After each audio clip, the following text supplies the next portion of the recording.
Hi, everybody, and welcome to another edition of the Cronin Law Show. Today, I'm actually merging it with our Cronin Challenge to Change.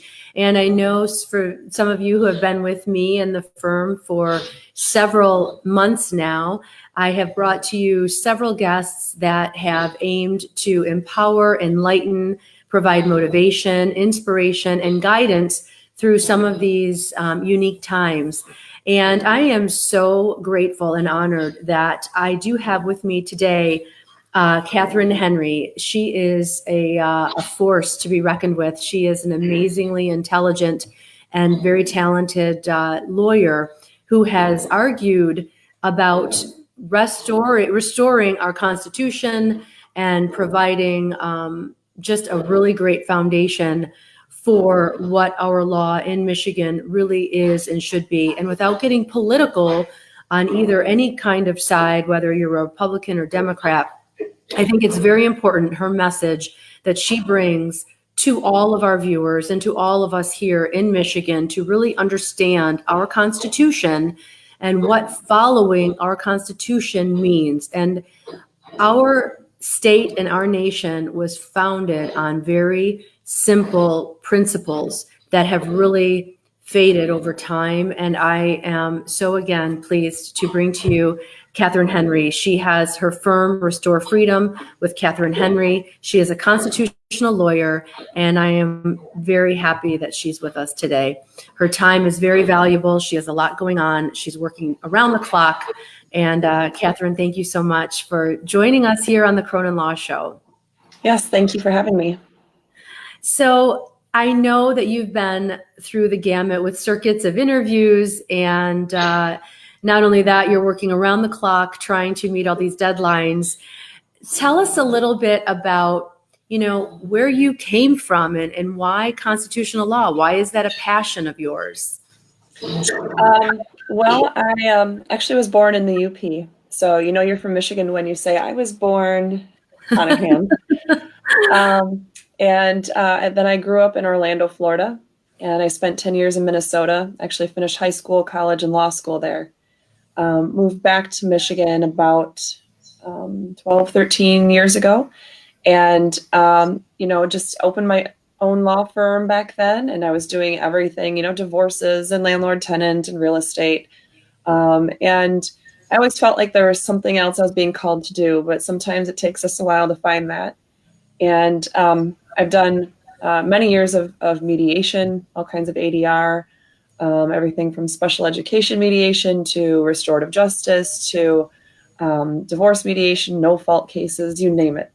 And then when COVID-19 happened, I knew the day the governor shut down schools, that was going to be a historic day here in Michigan. And I'd been keeping my eye on that as March progressed. And by the first couple days of April, I was advocating to our legislature that they need to not extend that state of emergency because it violates constitutionally protected freedoms, as well as some constitutional restrictions upon our government. And obviously they didn't listen to me then. So from that point on, I'd been answering people's questions and speaking at rallies and various events. So at some point along the way, like you mentioned, I did draft the Restore Freedom Initiative constitutional amendment petition, which serves to stop Republican, Democrat, doesn't matter. This is a freedom thing. It serves to stop legislature, courts, governor from infringing upon our constitutionally protected rights. It serves to clarify all these things that we're wasting months and months of time and thousands upon thousands of dollars to litigate all these issues. We don't need the courts to solve every single problem. We need to be able to clarify and restore our Constitution right now so that these things don't keep happening in the future. So, Katherine, earlier you were just in what you were saying, how initially you were trying to bring some of this information to the legislation. And for those lay people, how does one go about doing that? Can you just knock on their door and say, hey, I don't like the fact that you closed the school. It's not constitutional. How would someone do that? So I actually ran for state rep back in 2015, 2016. And I became friends with quite a few people that are our state reps today because they were also running back then. So I just through connections, whether it's through their House of Representatives or Senate emails, or if I personally knew them, I would text them or call them. I actually had been invited onto several radio stations that first week of April to try to get the word out all across the state to tell everybody, call your representative, call your senator, email them, show up to coffee times. They usually have, I want to say Mondays and Fridays are usually when they're in district and they're, at some sort of restaurant or some other public entity to sit down and meet with constituents. Those are great opportunities to try to let them know how you feel about a subject. But these days, most of them are also on Facebook or Twitter or Instagram or something. So being able to follow up on things that they're posting and sharing your concerns that way, those are all great opportunities to let them know your thoughts on an issue. So have you heard from other people saying, the governor is just trying to protect us? What do you say to that? Not only is it not her job to be our mommy, she's not allowed to. So it's not only not her responsibility, but it's not her right to do that to us. We have right in if you look at our Declaration of Independence, if you look at the preamble of our U.S. Constitution, or even the preamble of our state constitution, it's very clear that we don't get our rights from our government. We don't get them from the governor, the courts, even the United States Supreme Court. We don't get them from our president or the legislature or U.S. Congress. We get them from God. And our government is instituted specifically to secure those blessings of liberty and freedom to ourselves and our posterity. And in our state constitution, it says to do so undiminished. So we can exercise all of those God-given liberties undiminished and in fact protected by our government agencies. And then we have things like in the Ninth Amendment to the U.S. Constitution and Article 1, Section 23 to our state constitution, we have unenumerated rights. That means we don't have to prove that we have a right that's specifically spelled out in the Constitution in order to exercise that. For example, if we want to go in public without wearing a mask, we have the right to do that because we have an inherent ability to breathe fresh air without having to prove that. We don't get our permissions from government. Government gets its permissions from us. And in fact, if they don't have a permission or authorization in our state or federal constitution to do something, then they don't have the right to do it. I don't care what some statute says, because statutes do not override the Constitution. So when people say, well, Gretchen Whitmer's just trying to save lives, she's doing what's best for us. First of all, I completely disagree. I think there's a lot of unsettled medicine and science. In fact, everything that I'm seeing from actually reputable people working in these areas with patients every day shows that these masks, for example, are not going to help us. In fact, coronavirus is here to stay. It's like the flu. You can't just prevent the flu. We've had a flu vaccine for years, and it's still only 40 to 60% effective in any given year. Exactly. So those are, even if the math and science was there, though, that is not the job of government here in the United States. The job here of the government is solely to protect our blessings of liberty.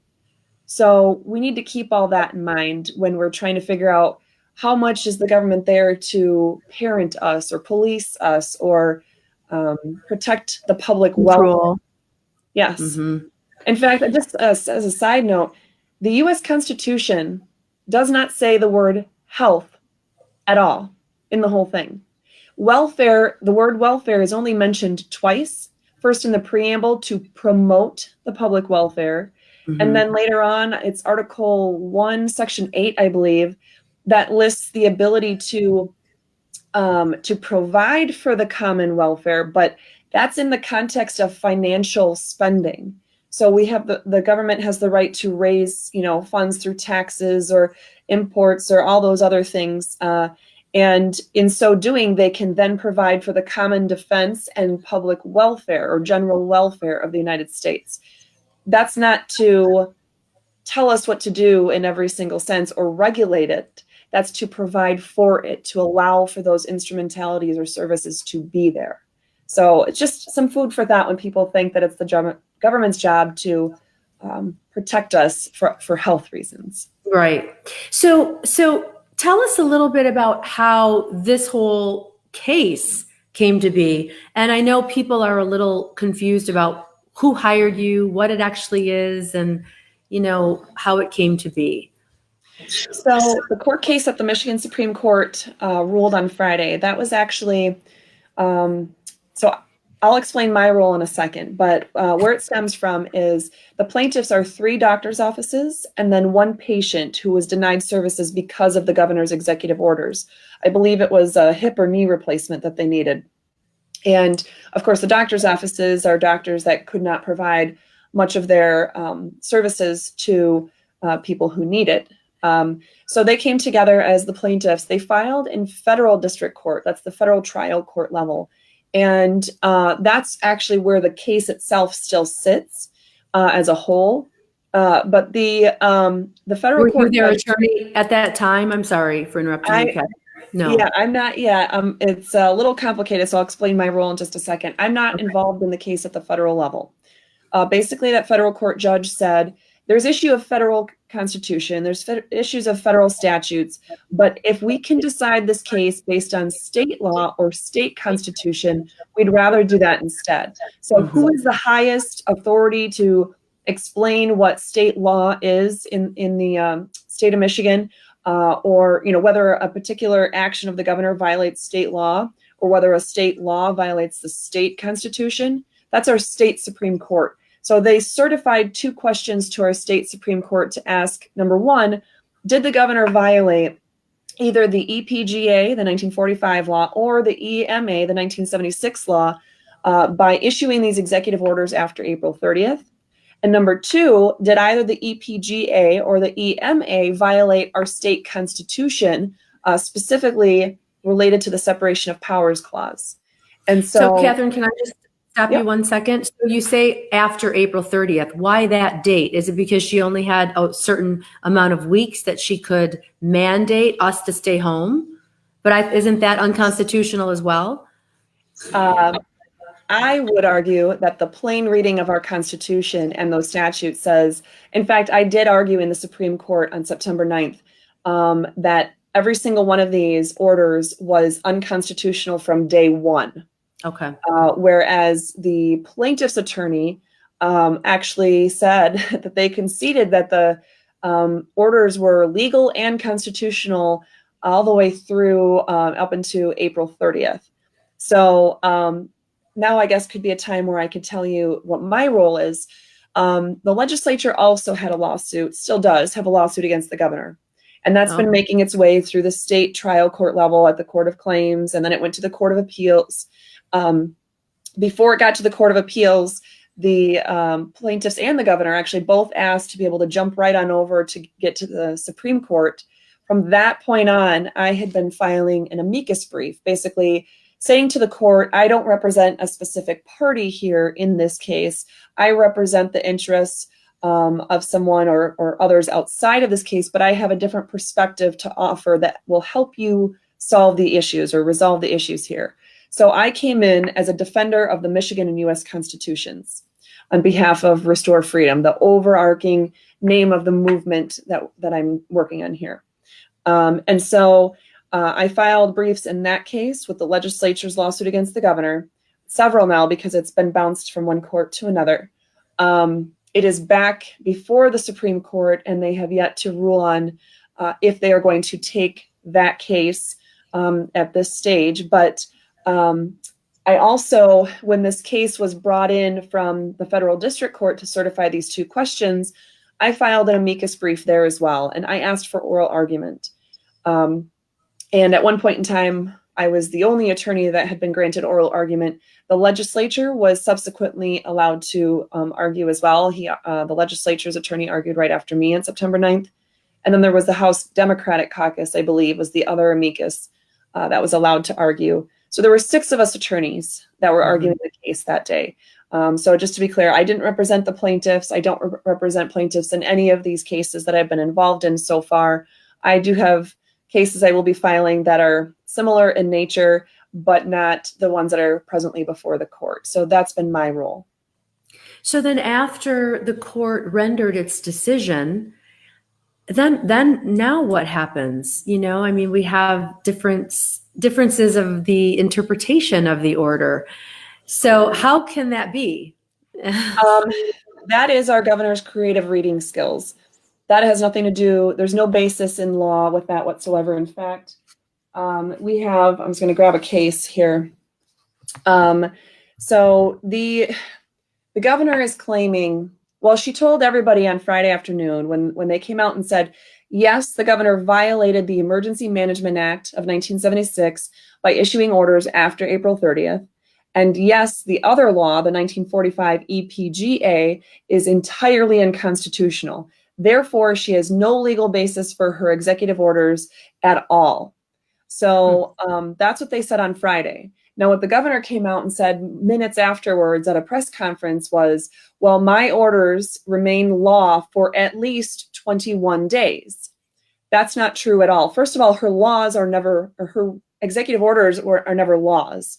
Correct. But that's another point. Second of all, the second it is deemed unconstitutional, there's absolutely zero legal grounds to say that she has the right to then continue enforcing those unconstitutional orders upon us here in Michigan, especially since they're found unconstitutional, even just on one tiny question. If we even opened the question up to all the ways that she's violating our state constitution, there would be plenty of provisions of our constitution that would be violated. So she is claiming that she has this additional time. The 21 days is she has 21 days to file a motion for reconsideration.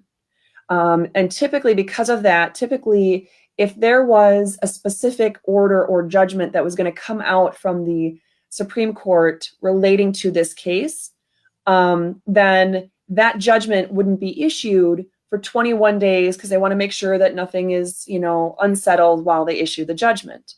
In this case, though, it's a certified questions case. The Supreme Court has already very clearly said in other cases, even one in 1986, that there is no judgment or order that comes out of one of these certified question cases the moment that the opinions are filed and dated and timestamped with the court. That's when they are considered official. That's when they go into effect.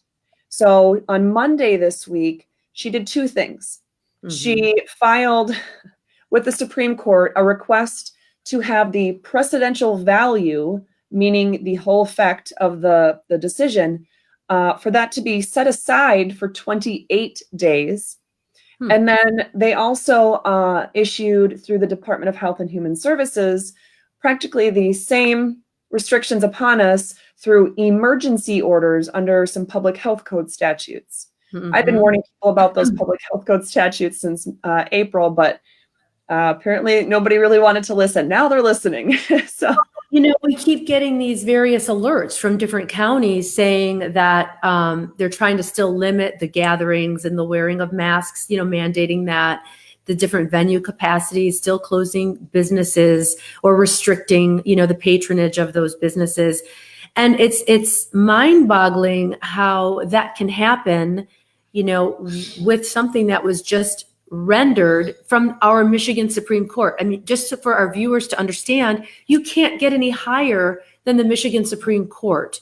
So how is it that, and I was going to ask you questions about MIOSHA. How is it that MIOSHA can do similar things with businesses? How is it that these various counties can? Can you explain that a little bit, Katherine? Yeah, so the reason why I went into all the boring details about how the case came to be is because this is not the typical case that's come up through the state court process. Right. And in these two very narrow questions, the state Supreme Court is the highest court. She cannot appeal to any federal court. It will not go to the United States Supreme Court because they are not the final judge on the issues of state law with state constitution. If there was an element of the U.S. Constitution being addressed or federal law being addressed, that's where a federal court could take over and continue the process. So as far as these other entities, though, let's just look at the local health departments and the Michigan Department of the Health and Human Services. Those are under statutes of our Public Health Code, Chapter 333. Section 2253 is the one that the state is using. Section 2453 is the statute that the local health departments are using. The wording is almost identical. It basically allows them opportunity to issue orders in an emergency related to an epidemic for three things. One, they can enforce current health laws. Well, let's just look at the mask issue. There are no laws that require masks to be worn. So these are not simply emergency orders coming out to help enforce a current law. They can also issue these orders to ensure the continuity or continuation of essential public health services. Well, providing masks to the public during an epidemic could be deemed as providing an essential public health service.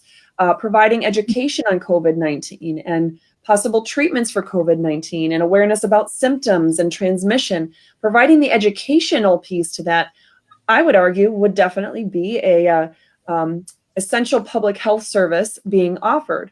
Key words are service. A service is something you can partake in. It is not a mandate.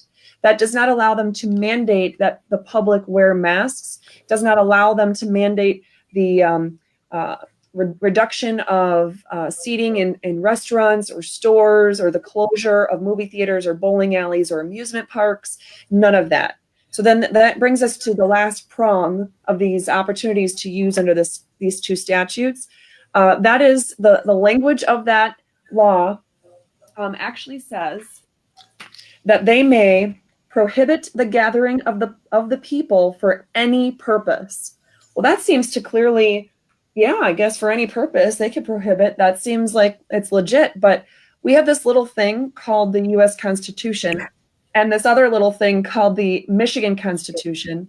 And in Article 1, the entire first article of our Michigan Constitution is our Declaration of Rights.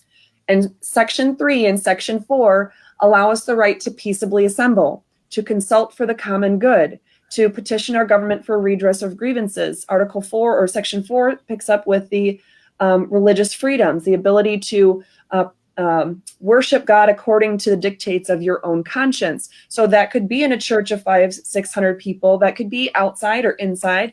It could be with a ton of pews or half pews. That is not for the government to decide. So what specifically with our state constitution, we have that language that says that we get to exercise all of those rights literally undiminished. Undiminished means you cannot change or modify them. It does not matter if there's a state of emergency. So, in fact, our state constitution contemplates emergencies in a couple of different places, but specifically Article 4, Section 39 says that government has to continue basic operations at the state and local level, even during a time of emergency. So our lives must continue to be able to go on. But regardless of if this is the bubonic plague or not, we have those rights. Mm-hmm. The government doesn't get to trample on those rights. So if we look at just look at the U.S. Constitution, Article 6, or look at the case in, I think it was 1856, Marbury versus Madison.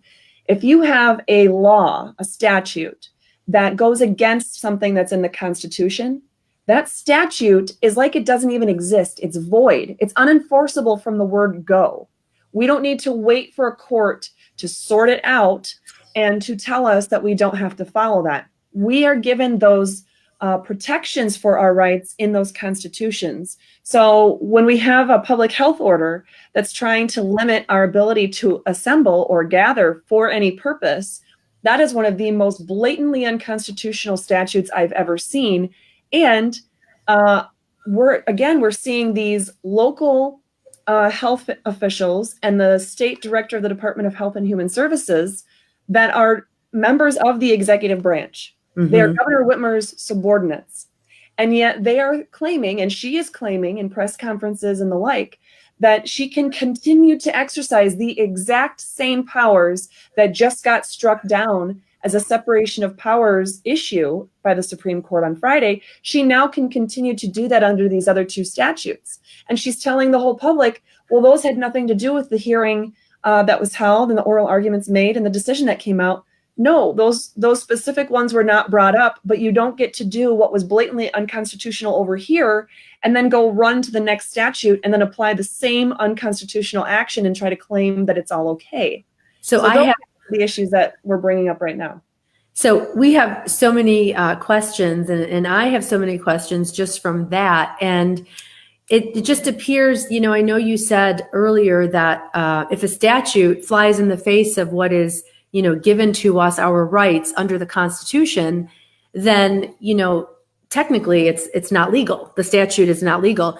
But look at the great lengths you had to go to, and, some of the plaintiffs had to go to file a claim for their rights that are granted to us as Michiganders. And so, yes, while something may fly in the face of the Constitution, it's not easy. And so I have that issue. And then isn't it all about interpretation as well? How can one person interpret the Constitution one way, or is it not up for interpretation? I mean, certainly statutes are, but and that's probably what the governor is going under. I don't know. Statutes are not open to just interpretation by anyone in that sense. The words mean what the words mean. In fact, we have MCL 8.3, one of our state laws on the books, that goes into the concepts of how we have to apply normal, common sense, everyday meanings to the words of our statutes. Well, likewise, our Constitution, both the U.S. and the state Constitution, the words that were in the in those documents back then mean the same thing that they mean today. So it's not this ever-changing, ebbing and flowing document that we get to just stretch to fit the current times. It's literally our whole system of government. Mm-hmm. If you create a contract with somebody because you're going to start a business with them, and then something in their life changes and they want to say, well, we have it written this way, but it works better for me to do it this way. It just makes more sense now. No, you have to put that in writing if you want to change that. Same thing here. If somebody thinks that, if a governor or if the legislature or even the courts, if they think that the Constitution needs to be changed in some way, then they need to do the constitutional procedures that allow for that Constitution to be changed. You cannot simply just read into it what's not there. And when it comes to words like in our Michigan Constitution, in our preamble, where it literally says that grateful to Almighty God for the blessings of freedom and earnestly desiring to secure these blessings undiminished to ourselves and our posterity, we, the people of the state of Michigan, do ordain and establish this Constitution. There's no equivocating that. There's no way to say that, oh, well, you can diminish them just in this way. No, these rights are constitutionally protected, not given to us by the government. The government, therefore, cannot just take them away. So it's important, there's always, two sides to every story, right? There's always, especially in the legal world, there's always at least an attorney on each side. 3 or 4. Right? Or in this case, there were 6 attorneys arguing different angles on this case.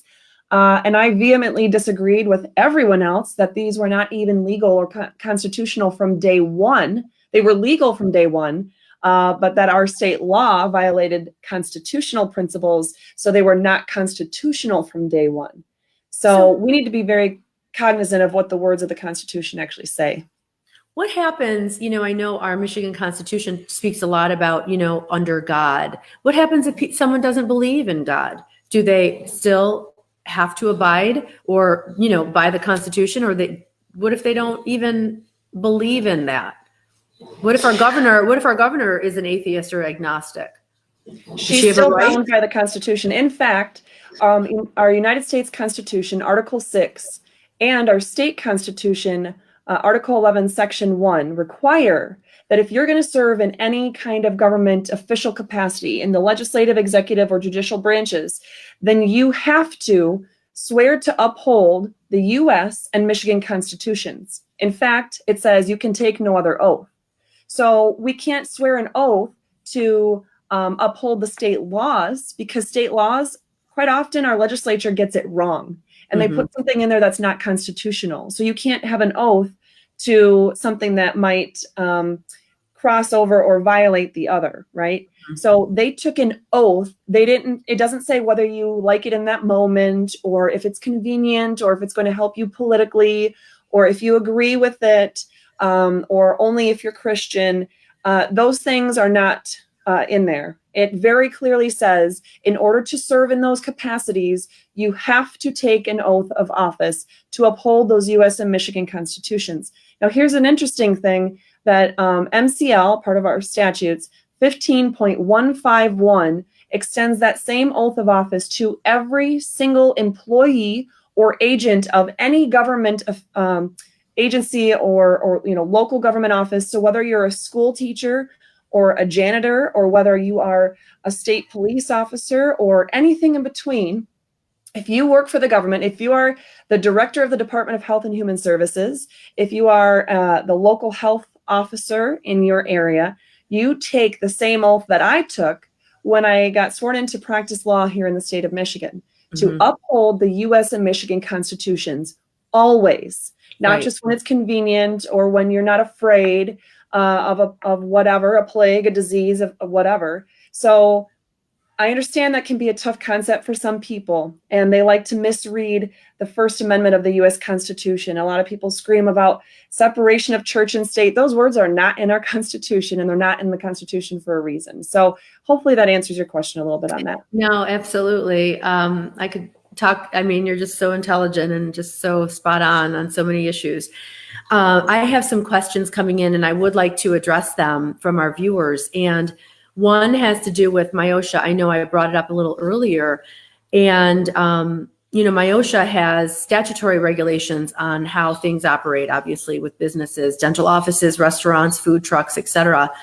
How is it that they now have picked up where the governor has been shut down and they're continuing to threaten fines without established legislation? And can those fines now be challenged? So there's that question from the viewer, but I also have another, issue from that. We understand that the government has, obviously governmental immunity, and it's very difficult to sue the government. Obviously, I know you know that very well. Can the governor also be held to a personal liability standard? Because she seems to be doing these things in direct violation of literally of just what was ordered on Friday. And now she continues to try to create issue where there shouldn't be one. So that was a two-part question. Oh, and loaded questions at that. So, so if I can remember the context of the first part of that question. So MIOSHA, any of the state agencies or county agencies or city agencies that are trying to enforce wearing masks or social distancing, providing people with criminal penalties or civil, infractions, or even penalties with their business licenses and things like that. All of that is unconstitutional. So if we look at what the Supreme Court actually said on Friday, they said that the whole statute, the whole 1945 Act is unconstitutional because it violates the notion of separation of powers. And so any person, in fact, it says right in our state constitution that any person who's exercising the powers of one branch of government cannot turn around and exercise the powers that belong to another branch of government. So we literally have our governor out there, and now our director of the Department of Health and Human Services, or MIOSHA, or these local health offices saying, well, now we have these orders and they have the full force and effect of law. It is the law that you have to wear a mask or that you have to be socially distant or whatever, right? No one can make the law in our state except for one of three ways. Interestingly enough, our state constitution has a provision, Article 5, Section 2, that allows our governor to make executive orders that simply serve to reorganize the executive branch. So with that in mind, another part of our constitution also allows the people of Michigan to initiate legislation. So for example, the 1945 repeal, that was a different petition that had been circulating this summer and was recently turned in on Friday with all those signatures. If the legislature doesn't vote on it or they don't have enough votes to pass that through, that'll go on the November 2022 ballot. And if the people vote on it, it becomes law. In other words, the 1945 law comes off the books officially. It's already unconstitutional. No governor can ever use it again. But just to kind of explain that example. So with that in mind, MCL 8.8 explains that in Michigan, there's only 3 ways to have a law. A law is defined as one of those initiated legislation pieces from the people. One of these executive orders specifically done under Article 5, Section 2 of our state constitution, or a law properly enacted through the legislative process. So those 3 things are the only things that are law. And yet we have a governor saying, well, I can issue these executive orders, or my department heads can issue emergency orders to require people to do all these things. Mm-hmm. Those are not allowed. They're not, literally don't meet the definition of law in our laws. They're definitely the executive branch, whether it's high up at the governor level, whether it's down here at the local school board level, for example. None of them can issue laws. None of them can issue a law if they are in the executive branch. They are not in the legislative branch, and they can't exercise legal, making laws. That type of authority. So if someone were to be fined, I'm sorry for interrupting you, but so if someone were to be fined or has been fined during this, last 3-4 months, or fined criminally or civilly, do they have recourse now? Absolutely. In fact, I'm going to blend that answer with your other question you asked me a moment ago about personal responsibility. So we have something on the books here in Michigan called abuse of process. It is a common law thing. It is not on statutes. We also have malicious prosecution. That is actually in Chapter 600 of our Michigan Codified Laws, as well as the common law notion of malicious prosecution. Those 2 things are state level. We also have federal statutes, 2 that come to mind. And they relate to the same thing. So basically, if you are conspiring to infringe upon or stop a person from exercising rights that are guaranteed to them under the Constitution, then you are criminally responsible for a felony that's punishable by up to 10 years in prison unless someone has died as a result of that action. Then you can actually be sentenced to death. And that's 18 U.S.C. Section 241. You can also use a private lawsuit, if you will, under 42 U.S.C. Section 1983 to sue any of these people for violating your rights, and then get, in a civil action, there would be compensation or whatnot that way, depending on what the relief being requested was. So there are definitely avenues for the governor to be held personally responsible.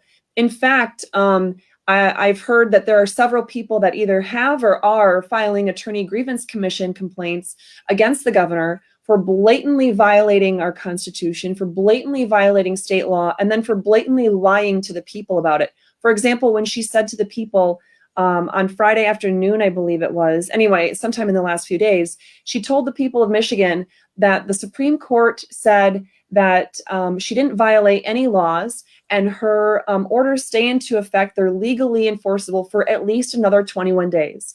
Those things are 2 blatant lies. That's not what the Supreme Court said. They said she violated the EMA outright. In fact, 7 out of the 7 justices agreed that she violated state law. And of course, she was then relying upon a unconstitutional law, the way she was trying to apply it. And the Supreme Court said in the majority opinion there's only one reasonable interpretation of the 1945 law, and that's the way the governor's reading it. But that also is an unconstitutional delegation of power. So anyway, so for the governor to do that, that's why several people have moved towards filing the Attorney Grievance Commission complaints against her. But even if you're just seeking remedy because of a specific loss that you've had, those abuse of process, malicious prosecution, Section 42 U.S.C. Section 1983, those are all things that are available. The federal 18 U.S.C. Section 241, that's a criminal statute, so that's not going to be directly used if someone wanted to sue her personally. But absolutely, anytime a government official or agent of the government, employee even, anytime that they're going outside of the bounds of their authority, government actors are only given authority under our Constitution, U.S. or state Constitution. If they are going outside of the scope of that authority and they are continuing to act in a way that also then is causing some sort of damage or infringing upon the constitutionally protected rights of an individual, they no longer can hide behind the governmental immunity. The governmental immunity is there for people who are doing the best to do a good job at upholding the US and Michigan constitutions, and then somehow something might still go wrong where somebody has suffered some sort of economic or physical loss of some kind. But when you have government officials that are blatantly throwing out the Constitution, ignoring all the statutes on the books, and cherry picking what they want to do to force people to do things against their will, she can definitely be held personally responsible for those things. So I hope that kind of blends those two questions for you. Well, it does. And, Katherine, it's pretty incredible that 7 out of 7, I mean, we're talking nonpartisan, because we all know that some have been appointed by the Democrats and some, Republican, and it's amazing. And then she turns around and says otherwise. It's truly incredible. And I've seen, and you started your segment today on how you got so passionate about this particular area, and that was when the schools started to be closed and not reopened.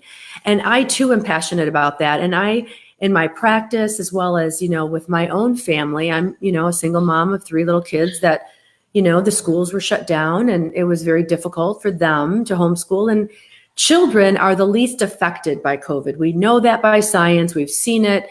Rarely are the numbers being talked about relative to the nursing homes and, how, anyway, how that spread through the nursing homes and all of that. But it's amazing to me that there have been deaths unrelated to COVID. We've seen suicide rates increase. I mean, children are depressed and anxious, and I mean, they need the structure, they need the education in the school and their activities. And I would hope that there are some measures taken to remedy that. And they're never going to get this time back. Some of it can be seen as a blessing. I mean, you have more time with your family, but I mean, the long and short of it is she's done a lot of damage in a very short amount of time. And how do we get any of this back? Right. And I'm a parent of 4. I have a college sophomore, I have 2 high school seniors, and I have a first grader. And so the amount of impact this has had on them is immense because, one of my kids right now is doing entirely virtual learning, not through choice, but because the school district has said, oh, we had 1 bus driver who has now tested positive for COVID. We're going to shut down all in-person learning. It's as though it's the bubonic plague, as though the Article 8 of our state constitution does not require that we provide that learning environment and education to our children. And so my other child is, only going to school 3 days a week, and then to do, some sort of online learning. And then all my kids play sports. To play sports with a mask, that's not even healthy for anyone, let alone for a child who might have asthma or anxiety or some other kinds of things. I ran in track and cross country. I did basketball and tennis and all kinds of sports in school. I have severe exercise-induced asthma, and I had inhalers, and I had, medical permission so long as I was properly using my inhalers. If I had to wear a mask, that I would have died. I mean, in one of my moments where I needed to have a quick inhale of an inhaler, if I was fumbling to try to get a mask off while I was immediately deprived of oxygen already, I very well could have died in that situation. So you're right. And we're not even aware of what where is the media reporting on the number of increased domestic violence instances, because everyone's been losing their jobs and they're locked in their homes, and, they're forced to do all kinds of learning through programs that, it's through a school, but the school is making all these impositions on them when a lot of parents struggle with the technology, or they struggle with helping their child to learn a concept, and then the teacher's not there in the moment to answer those questions. Maybe the student's not cooperating, and it's creating a lot more, conflict between the family. And where are the supports? A lot of these people the very same people that are arguing that we need to be wearing these masks and doing all this stuff and separating people are the very same people that have been arguing for all these big government programs and supports and services all along. So now we're okay stripping away all these supports and services from people. What about the instances of child abuse and neglect? Even the World Health Organization says domestic violence and child abuse and neglect cases skyrocket when you have any of these factors, let alone all of them combined in the scenario that we have with COVID-19. No mandated reporters are allowed to even see our kids in some of these cases. And when they do, the kid has a mask on and of course their clothes and whatever. So lugging around a big backpack. So most of their facial expressions are concealed. Their skin is concealed. So all the things that you might have been able to see by just looking at a child's face before, to see, you know, whether you're the crossing guard or the basketball coach or the youth leader or the, you know, someone at church, or, you know, you were the teacher or the paraprofessional or the secretary or the principal.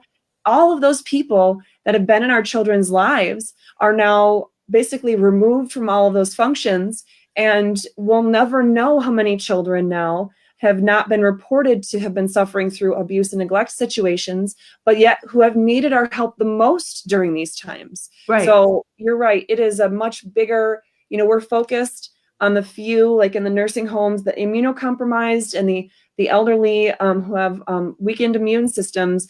Those are the individuals that are most at risk for this, whereas the young and the healthy, this is far less deadly than the flu if you're young and healthy.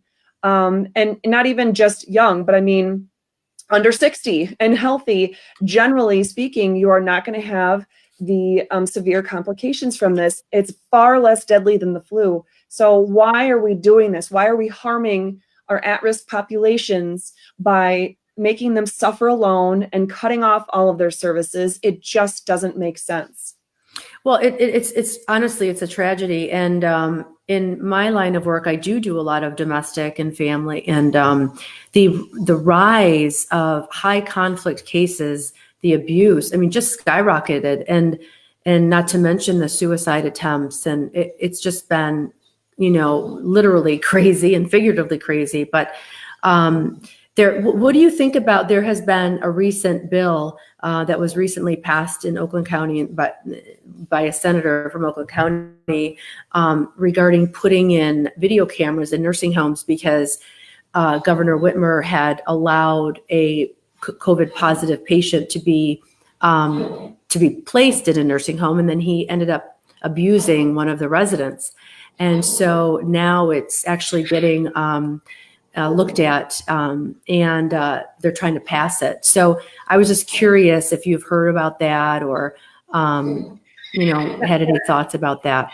Yeah, not that particular one. I have heard about some other bills that are out there. One in particular is in relation to masks, where it might be an interest of the same people that would be interested in the one that I'm unaware about, but where the legislature, in theory, is intending to stop the requirement of mask wearing, you know, for example, for a city council or a local health department or whatever, for them to not be able to have their own mask mandates. However, the bill actually says as long as they get it passed before the bill goes into effect, then all those mask mandates are just fine. They're totally lawful and enforceable. And so that's one bill that I want to say that one was House Bill 6134. If I got that number right, I think I do.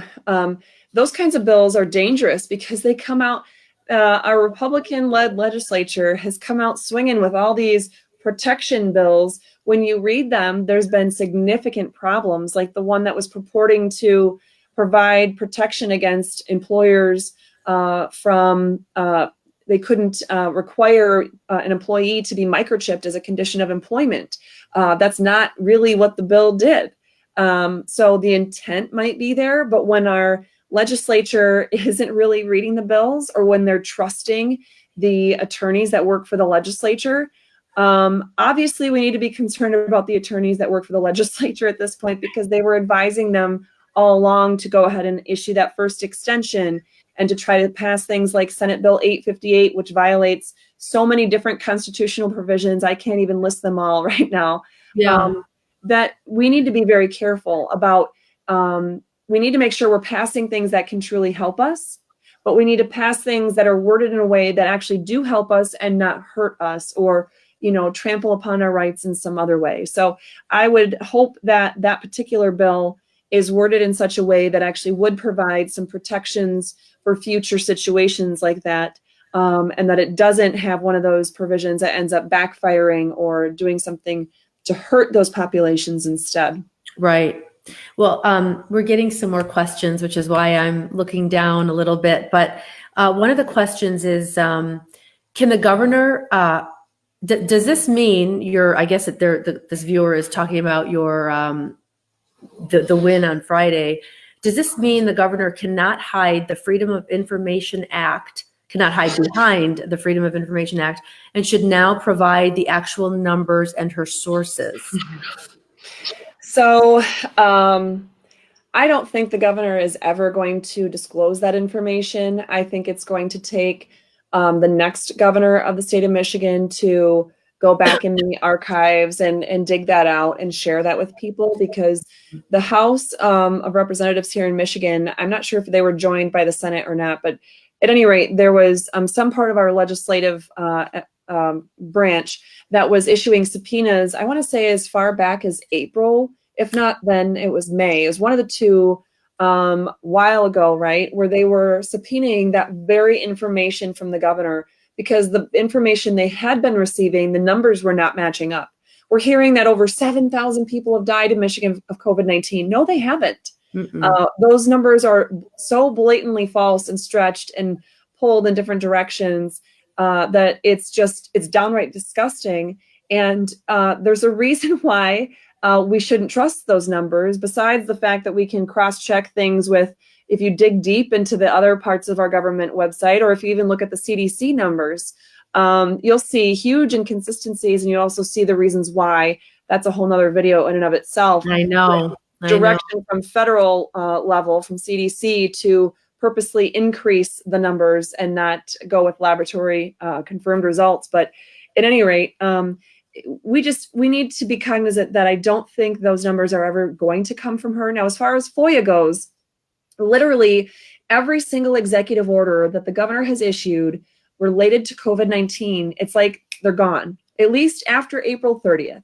The court did not address whether the EMA was unconstitutional. So the court did not address, in the end, what about that time period from March 10th, the issuance of that first order, through April 30th. So at least, though, they did address any issues, any executive orders issued after April 30th, whether it's to wear a mask, or to put COVID patients in a nursing home, or stop you from seeing your own loved ones in a nursing home or juvenile care facility, or whether it's to set aside provisions of the Open Meetings Act, or set aside provisions of the Freedom of Information Act.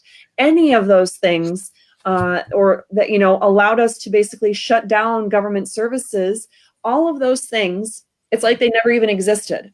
So to the extent that the Freedom of Information Act was limited, those limitations are no longer in place. So hopefully that at least provides some comfort to the person asking the question. But as far as getting the specific numbers, my understanding is that our governor was actually asked to testify in Congress about it. And last I had heard, she was refusing to cooperate with that testimony as well. So, well, we also know some of the numbers were inflated from the hospitals because they received more money. You know, I personally know of a couple people that passed away because of either cancer or a car accident. And because they just happened to have COVID in their system, they listed it as a COVID death. And so, I mean, we have, like you said, such inflated and skewed numbers. It'll be, you know, only time will tell. I can't believe this hour just flew by. There are so many other questions that I'm getting from viewers and that I want to ask you. But before we end, though, Katherine, if you could just give our viewers some takeaways. I mean, what can they do now? Can they start, you know, going out, not wearing a mask? What if there's a restaurant that says, no, you must still wear a mask? You know? So I'm going to tell people the best thing, first of all, just so people understand, no one's paying me to do any of this work. It's all been by donation. So with that in mind, I do the best I can, but I can't afford to pay staff. I have some volunteers that help me, and they do the best they can. But I do this every single day. Haven't taken a day off since April, the beginning of April. But so I'm working as fast as I can. But keep in mind, if you go to my website, restorefreedomkh.com, Restore Freedom, K as in Catherine, H as in Henry.com, that's where I have all of this information. It's like the hub of information. So there's links to all of my videos on YouTube. There's, and it'll, you'll be able to click and find ways to subscribe. So it'll give you notifications when I do another YouTube video. There'll be, there's links to my Facebook accounts and Google and LinkedIn and everything on there. There's also an entire resources tab. So I've put on there all the briefs that I've been filing with the Michigan Court of Appeals and Supreme Court. I put some of the more important Supreme Court orders and things that have come out. I will be putting some additional documents in the next coming day or two. In fact, on masks specifically, I will continue to post resources for people as I have time to get those done and posted. But can you go in public without wearing a mask? Absolutely, it's your God-given freedom. And there is no law in effect right now that requires masks anyway. If there was one on the books, it would be unconstitutional. But there is no law. The governor has no 21 days to keep exercising unconstitutional authority. All of these agencies are clearly stepping outside of the bounds of what even the law is claiming to allow them to do. So you do not have to wear a mask. What you can do, well, you can frequent all the businesses that are not violating your rights. You can gently or respectfully educate those government agencies or businesses that are currently violating your rights. And to the extent that any business is, denying you a service that by trying to be an extension of the government, right, being an arm of the government and enforcing these unconstitutional orders, they have the same restrictions placed upon them that the government agencies themselves would. So they can't do that just because, it's Meijer or Menards or something. So in those instances, ask kindly to be able to speak to a manager and try to educate them on what's happening. Also, though, there's some other significant things you can do. I drafted that Restore Freedom Initiative constitutional amendment petition. Like I said earlier, this is the thing that will actually fix all of this. I've been warning people from day one. It's not the 1945 law that was the biggest part of the issue. We have the 1976 law. We have the pieces of the public health code that are now, people are coming to me saying, wait a minute, what is this? And I'm like, I've been telling you all along, that's a problem. So now that people are waking up and seeing that, go to that restorefreedomkh.com, click on petition. You'll be able to see ways that you can get involved. There's a Get Involved tab. You can help us circulate. There's a Donate tab. You can help donate to the cause so I can continue to print all this paper, so I can continue to write these briefs in the Supreme Court, so I can continue to travel around and have gas money to go all across the state to educate people by the hundreds or even thousands on what their constitutionally protected rights are.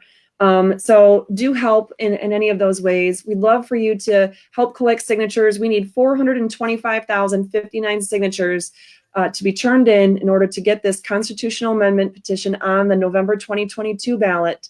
And if you hear 2022 and you're like, oh, I can't wait that long. If you really think court cases, if you want to sue someone, if you want to personally sue the governor, if you think that case is going to be final and settled and you're going to have some sort of payment in hand before then, chances are highly unlikely that would happen. So you might as well get behind this where it doesn't really cost you anything. Help us get signatures. Do your part to ensure the success of this. And in fact, the more that you guys are helping me with those signatures and getting the word out there that way, the more time I have freed up to be able to write these briefs and these motions and keep fighting the legal fight. So those are some really easy ways that people can get involved. And of course, I'm always willing to answer questions, on all the different avenues that people can reach me as well. Katherine, would you take some private clients? I know so many people that would want and need your services. And if so, how can they find you other than through the website? I'm not currently able to take any. I have one private client, and that's a constitutional case. We're getting ready to file. I need to keep fighting the bigger fight, if you will. Any possible, wherever God's leading me to on this fight, that's where I'm going. So I'd love to be able to take a bunch of cases for pay. That'd be great. But in the meantime, donations are helpful. So when I am able to take cases, I will plaster that all over my website. You won't be able to miss it. If I don't have it posted on there, please make sure that for those of you that are watching, that you don't, I'm getting inundated. I'm literally getting hundreds of emails a day, hundreds of calls a day, hundreds of text messages a day. I simply cannot keep up with all those. And the more I'm doing those, the more I'm not actually doing the work that's going to help everyone in the state of Michigan. So I just ask people to be patient. I am trying to build a network of attorneys that I know are taking certain cases related to these things. So I know, for example, I know of an attorney who said he'll take cases that if you get charged with one of these misdemeanors related to a COVID-19 order violation, he'll take that case. I know of another attorney who contacted me recently who said she'll help with kind of another aspect of those kinds of cases. So I'm waiting for attorneys. If you're willing to take those cases on, please send me a little 1-paragraph blurb about the kind of case and the contact information, how you want people to reach you, and I will gladly add you to my list. Of course, I can't personally recommend all the people I'm listing. I'm just listing them as options. But we need to work together as attorneys that want to fight for our freedom. We need to try to find as many of us out there as possible, because I've been starting to think that I've been all alone in this battle. No, so. I certainly do. I'm with you right along. And I'm just so, again, just so honored that you were on the show today. I know you're so busy, and I am very, very grateful for all the hard work. I know how hard and how much time it's been taking you. And I apologize that I've been a little sick. No, it's not COVID, but there you go. I've been wearing masks because I've been legally required, and here I get a cold. It's just a cold. But anyway, Katherine, thank you so much. And I wish you all the best, and good luck with the next round of briefs that you have to do. Yes, thank you so much for having me. Have a great day. You too. So there you have it, ladies and gentlemen. You heard it right from Katherine Henry. She has been working around the clock. This has been a passion of hers. She is just so eager to help everybody. And, it's all about empowering through knowledge and education, and it's restoring our freedoms. And it's not necessarily talking about Republican or Democrat or who's right or who's wrong. It's about doing what our founding fathers had worked so hard to get for us, and that's freedom. Freedom for every one of us. I don't care if you're black, white, brown, yellow, green, purple. It's all about being free under one nation, under one state, and no one can take away those rights. And you heard it from her. 7 out of 7 justices had stricken Governor Whitmer's orders, and that's pretty incredible. And where's the media? We don't hear anything about that from the media. So, ladies and gentlemen, I implore you to get empowered, get knowledgeable, know what your rights are. And of course, if you need to be safe if you're immunocompromised. We don't want anyone to get sick that doesn't have to get sick. But when you look at the big picture of everything, people get the flu and they don't shut down schools. I understand that there are vaccines for the flu, but that doesn't prevent you from getting the flu. I've gotten the flu vaccine year after year, and I still get the flu. So I'm sick right now, and I've been wearing masks. So it's just a matter of time that things will shake out. Things will become, more normalized. And when we look back on all of this in 10 years, we will certainly learn and know really how better to evolve and to transform our state and our country here on out. So, ladies and gentlemen, once again, kudos to Katherine Henry. Thank you so much for being with us. And thank you to you viewers who stand by the Cronin Law Firm and our shows. I just want to provide knowledge and education and empowerment. And please come back on Tuesday and Thursday of next week, where we will be giving you more information and more highlights and empowerment. And we're here with you 24/7. Call us 248-258-3500 and call us at the Call Cronin law firm, and you can text us at that same number, 248-258-3500. Check out our YouTube channel. Please like and subscribe to that, where we upload this content regularly. And please check out our podcast and do become a fan of our firm. I'm just here to show you, empower you, and guide you along life, because, you know, we have to serve one another. It's all we have. Take care, everybody. Keep your spirits high, and I'll see you next time. Bye for now.